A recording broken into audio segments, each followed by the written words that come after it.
Indoor percussion is a relatively new activity in the world of music and the arts. Indoor percussion is basically when you have drum line and battery all inside of one area. It's kind of like marching band if you kind of think of it, but it doesn't have any wind instruments involved.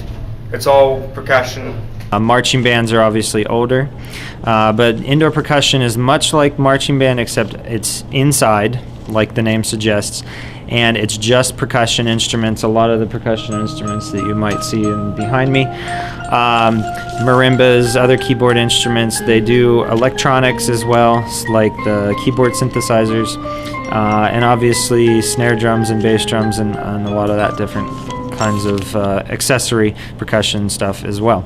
It's a really fun activity. There's different categories that you can perform in. There's moving percussion.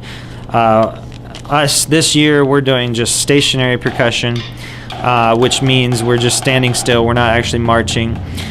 So it's a really fun activity, and I decided to start this year. Ever since I came to Tyrone, I wanted to do an indoor percussion, but my first 2 years just weren't right, trying to get used to the new environment. But this year I really wanted to give it a go, so I think the kids are starting to really get into it and really enjoy it.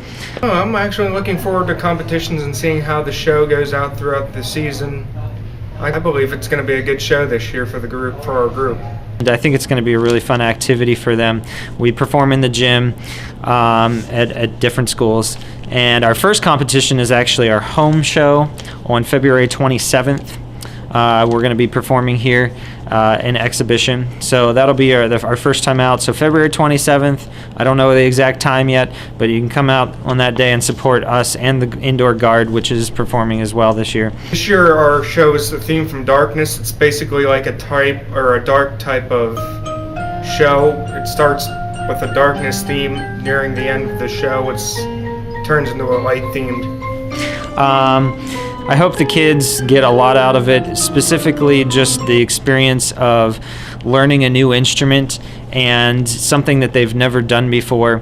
That skill set is not something that a lot of kids get a chance to do during marching band. It's a completely different skill set, learning those rhythms, more complicated rhythms, and a lot more chance for musicality.